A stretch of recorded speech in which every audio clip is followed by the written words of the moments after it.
नमस्कार दोस्तों, आप सभी का स्वागत है। आपके अपने YouTube चैनल मानव जीवन में दोस्तों लाइफ में सभी आगे बढ़ना चाहते हैं और लाइफ में आगे बढ़ने के लिए हमें रोज ही कुछ नया सीखना चाहिए और आगे बढ़ना चाहिए। तो चलिए आज की प्रस्तुति शुरू करते हैं। श्री शिवाय नमस्तुभ्यम ओम नमः शिवाय। दोस्तों, आप सभी लोगों को पता है कि 20 अगस्त 2024 भाद्रपद माह का पहले मंगलवार के दिन प्रतिपदा तिथि पड़ रही है। दोस्तों, यह साल में बार बार नहीं आती है, यह साल में बहुत ही कम पड़ती है। पूरे एक साल बाद ऐसा दिन आता है, इसलिए इस दिन का महत्व बहुत ही ज्यादा होता है और आप लोगों को इस दिन 7 बेलपत्र वाला उपाय जरूर करना चाहिए। क्योंकि दोस्तों, भाद्रपद माह की प्रतिपदा तिथि एक ऐसा दिन होता है जिस दिन भगवान शिव जी बहुत बहुत आसानी से प्रसन्न होते हैं और वह आपको इतना कुछ प्रदान करते हैं जितने कि आपने कभी कल्पना भी नहीं कर सकते हैं। इसलिए यह मौका अपने हाथ से बिल्कुल भी जाने मत देना। तो इस दिन आप सभी लोगों को 7 बेलपत्र वाला एक बहुत ही छोटा सा और बहुत ही अचूक उपाय करना है। दोस्तों, यह एक ऐसा उपाय है जो कि पंडित जी ने अपने अभी की ही शिव महापुराण की कथा में बताए हैं। और दोस्तों, इस वाले उपाय को ज्यादा लोगों ने किया नहीं है, इसीलिए जो भी लोग इस 7 बेलपत्र वाले उपाय को इस भाद्रपद माह के पहले मंगलवार के दिन करेंगे, सीधी सी बात है भाई, उस उपाय का जो फल है वह आप लोगों को बहुत ही जल्दी मिलेगा और बहुत बड़ा होकर मिलेगा। क्योंकि इस उपाय के बारे में ज्यादा लोगों को पता नहीं है, इसलिए दोस्तों आप लोगों को भी यह उपाय 20 अगस्त 2024 भाद्रपद माह के पहले मंगलवार के दिन जरूर कर लेना चाहिए। दोस्तों, इस दिन को आप लोगों को अपने हाथ से बिल्कुल भी नहीं जाने देना चाहिए। दोस्तों, अगर आप लोग अपने घर धन प्राप्ति चाहते हो, आप लखपति बनना चाहते हो, करोड़पति बनना चाहते हो, आप चाहते हो कि आपके घर में पैसा आता रहे, कभी भी पैसा आना बंद हो गया है, तो दोस्तों आप लोगों को इस भाद्रपद माह के पहले मंगलवार के दिन, जो कि 20 अगस्त 2024 के दिन पड़ने वाली है, इस दिन 7 बेलपत्र वाला उपाय जरूर करना चाहिए। दोस्तों, इस उपाय को करने से आपके जीवन में कितनी भी समस्या क्यों ना हो, वह सारे समस्याओं का अंत हो जाएगा। आपके घर में धन नहीं आता है, धन आता भी है तो वह टिकता नहीं है, या फिर और भी कहीं प्रकार की समस्या आपके जीवन में चली आ रहा है। इसका एक ही कारण है, आपके घर में कोई ना कोई दोष है, चाहे वह पितृदोष हो सकता है या मंगल दोष हो सकता है या फिर और भी कहीं प्रकार की दोस्त हो सकता है। लेकिन अगर आप इस उपाय को सही विधि से कर लेते हैं तो आपको उन दोषों को पता लगाने का भी जरूरत नहीं है। आपका जो भी समस्या है, जो भी परेशानियां हैं, उसका अंत जरूर होगा। और दोस्तों, इस उपाय में आप लोगों को एक भी रुपया खर्च करने की जरूरत नहीं है। आपको सिर्फ 7 बेलपत्र की जरूरत पड़ेगी, जो कि आपको अपने घर के आसपास बहुत ही आसानी से मिल जाएगी। तो चलिए अब समझते हैं कि इस 7 बेलपत्र वाले उपाय को आपको कैसे करना है, किसको करना है, कि समय करना है। तो दोस्तों, सबसे पहले बात आती है कि यह 7 बेलपत्र वाला उपाय भाद्रपद माह के पहले मंगलवार के दिन करना किसको है। तो यहां पर हम आपको बता दें कि घर में जो माताएं बहनें होती हैं, घर की जो बड़ी माताएं बहनें होंगी, उनमें से कोई भी एक माता बहन जो है इस वाले उपाय को कर सकती है। जरूरी नहीं है, घर के सभी सदस्यों को यह वाला उपाय करने की जरूरत नहीं है। पूरे परिवार का कोई एक सदस्य भी इस उपाय को करता है तो पूरे घर परिवार के सदस्य जनों को जो है इस उपाय को करने का फल मिल जाएगा। तो घर की जो बड़ी माताएं बहनें हैं, उनको यह 7 बेलपत्र वाला उपाय जरूर करना होगा।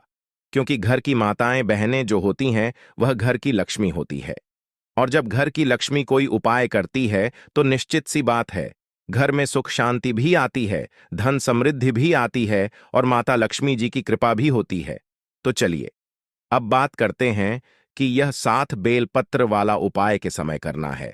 तो देखो, उपाय को करने का जो समय है, सुबह का समय है, प्रातः काल का समय है। लगभग जितना सुबह आप लोग इस उपाय को कर सकते हो उतना जल्दी करना, अन्यथा आप लोग 10, 11 और 12 बजे तक भी अगर आप लोग इस उपाय को करोगे तो चल जाएगा। यह वाला उपाय शाम के समय प्रदोष काल में भी कर सकते हो, इस बात का ध्यान रखना है।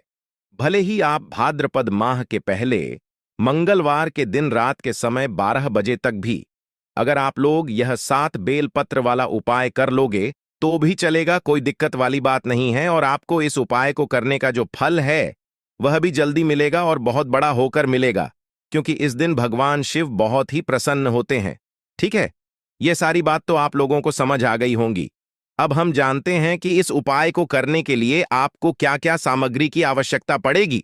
तो सबसे पहली बात, इस उपाय का नाम है 7 बेलपत्र वाला उपाय। तो सीधी सी बात है, 7 बेलपत्र तो हमें इसमें लगेगी ही लगेगी। अब देखिए, 7 बेलपत्र की आप पहले से यहां पर तैयारी करके रख सकते हैं, क्योंकि हो सकता है कि आपको बेलपत्र ना मिले, इसलिए बेलपत्र आपको पहले से ही तैयारी करके रखना है। क्योंकि भाद्रपद माह के पहले मंगलवार का जो दिन रहेगा वह भगवान शिवजी बहुत प्रिय दिन रहेगा। तो 7 बेलपत्र आप लोगों को आसानी से कहीं से भी मिल जाएंगी। मतलब आप चाहो तो यह उपाय के 7 बेलपत्र को कहीं से खरीद भी सकते हो, कहीं से तोड़कर भी ला सकते हो, कोई दिक्कत वाली बात नहीं है। और अगर आपको बेलपत्र ना भी मिले तो आप शिवलिंग में पहले से छड़ी हुई बेलपत्र को भी इस उपाय के लिए ले सकते हैं।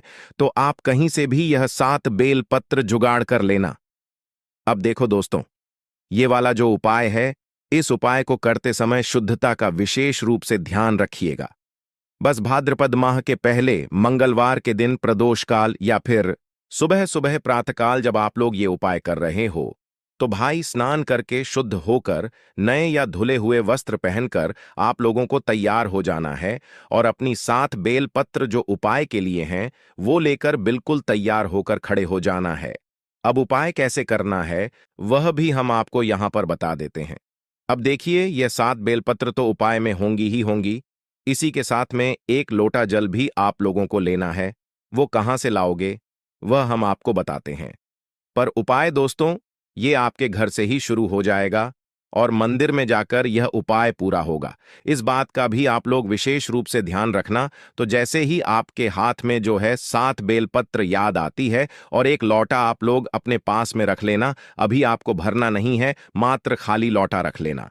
ठीक है, तो करना क्या है, आपके पास 7 बेलपत्र है और 1 लोटा अपने रख लिया अपने साथ में। अब देखो, यह 7 जो बेलपत्र हैं, यह 7 बेलपत्र 7 अलग अलग जगहों पर हमें समर्पित करनी है। वह 7 जगह कौन सी है वह हम आपको बताते हैं।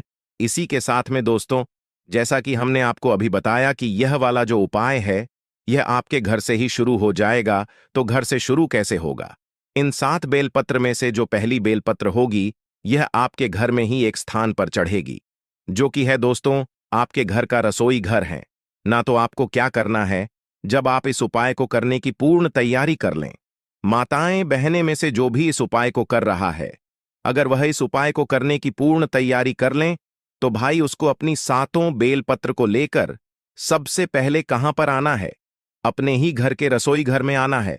घर के रसोई घर में उस स्थान पर आना है जहां पर माताएं बहनें अपने घर में पीने का पानी वाला स्थान या पीने का पानी रखती हो, चाहे वह आपका आहार हो, चाहे वह आपकी गुंडे हो, चाहे आपका घाघरा हो, चाहे वे आपका मटका हो। जिस मटके में से या जिस स्थान में से आप लोग पीने का पानी लेते हो, जिस घड़े में से लेते हो, उसके पास यहां पर आप लोगों को आ जाना है और इन 7 बेलपत्र में से पहली बेलपत्र निकालना है और पहली बेलपत्र को आपने उसी परिंदे के पास में रख देना है जिस बर्तन से या जिस घड़े से आप लोग पीने का पानी लेते हो।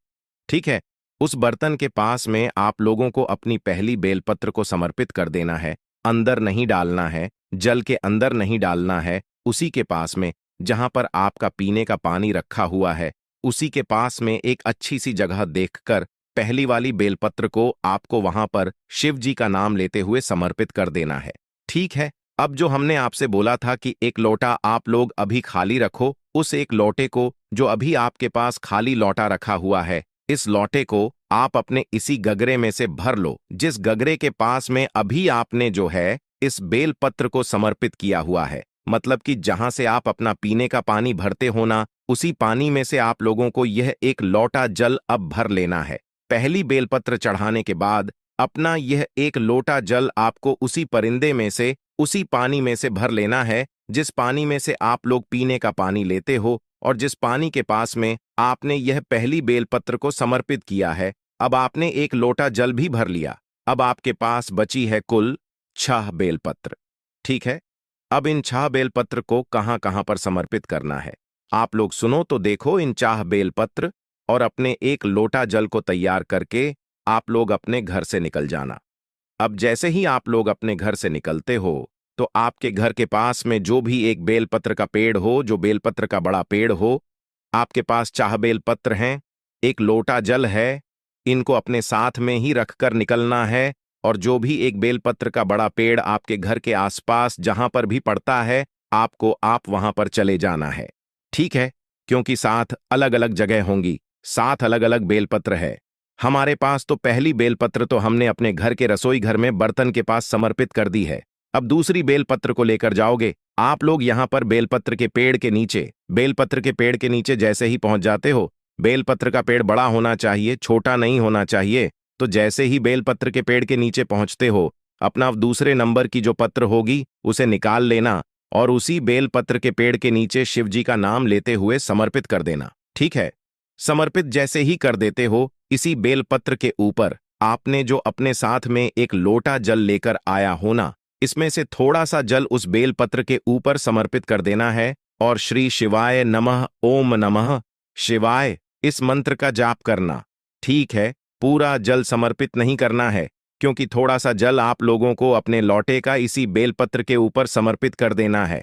अब वहां से भी आपको उठ जाना है। अब आपके पास बची है 5 बेलपत्र और एक लौटा जल, जो आपके पास अभी आपने थोड़ा सा चढ़ाया। तो अब भाई जो तीसरे नंबर की बेलपत्र है, ये तीसरे नंबर की बेलपत्र को लें कर आप पहुंच जाओगे सीधा अपने घर के पास में जो भी शिव मंदिर हो, शिवालय हो, जहां पर शिव जी की शिवलिंग और नंदी जी विराजित हो, वहां पर पहुंच जाना है। ठीक है? तो जैसे ही तीसरे नंबर की बेलपत्र लेकर आप भगवान शिव जी के मंदिर में पहुंचते हो, तो सीधा शिवलिंग के पास में नहीं जाना है। इस तीसरे नंबर की बेलपत्र को लेकर आपको नंदी बाबा के पास में आकर रुक जाना है ना? इस बात का ध्यान रखना। तीसरे नंबर की बेलपत्र को जैसे ही नंदी बाबा के पास में आकर रुक जाते हो, तो भाई आप लोग देखना कि नंदी बाबा का एक पैर कोई सा उठा हुआ होगा। देख लेना, कोई उठा हुआ होगा या तो मुड़ा हुआ होगा। किसी को मुड़ा हुआ भी दिखता है, वह किसी को उठा हुआ भी देखता है। तो भाई आप लोगों को जो है वो वाला पैर देख लेना, जो मुड़ा हुआ हो या उठा हुआ हो। आपको उस उठे हुए या मोड़े हुए पैर के पास में अपनी यह तीसरे नंबर वाली जो बेलपत्र होगी, इसको समर्पित कर देना है। ठीक है? यह जो तीसरे नंबर वाली बेलपत्र आप लोग नंदी के उठे हुए पैर के पास समर्पित करोगे ना, यहां पर आप लोगों को कोई भी जल समर्पित नहीं करना है। इस बात का ध्यान रख लेना। ठीक है? समझ गए? अब चौथे नंबर की बेलपत्र की बात करते हैं कि यह कहां पर समर्पित होगी। तो ये जो बेलपत्र है, यह आपको लेकर आ जाना है भगवान शिव जी के शिवलिंग के पास में। तो शिवलिंग जहां पर विराजित हो, वहां पर आप लोगों को आ जाना है और शिवलिंग के ऊपर आप लोग सबसे पहले माता अशोक सुंदरी जी का स्थान पर समर्पित करना है।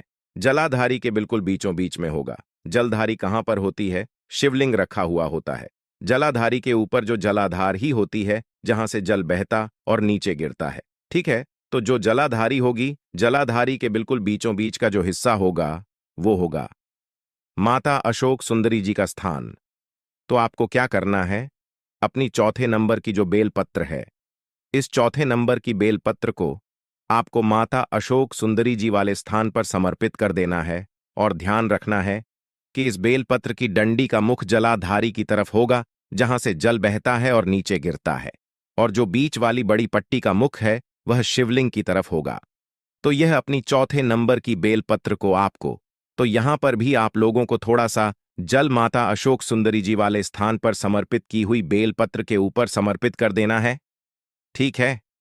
अब बात करते हैं 5वें नंबर की जो बेलपत्र है, उसके बारे में। आप दोस्तों, जो 5 नंबर की आपकी बेलपत्र होगी, उसे निकाल लेना और इस 5वें नंबर की बेलपत्र को आपको माता पार्वती जी के हस्त कमल पर समर्पित करना है। अब हस्त कमल का आप कहां पर होता है, वह भी सुन लो। देखो, जो जल आधारित होती है, जलधारी के ऊपर शिवलिंग रखा हुआ होता है। तो शिवलिंग का जो कर्ती भाग होता है न, मतलब गोलमोल जो भाग होता है, उसके आसपास जहां पर भी आप इस बेलपत्र को समर्पित करोगे, वह पार्वती जी का हस्त कमल ही होगा। तो आपको क्या करना है?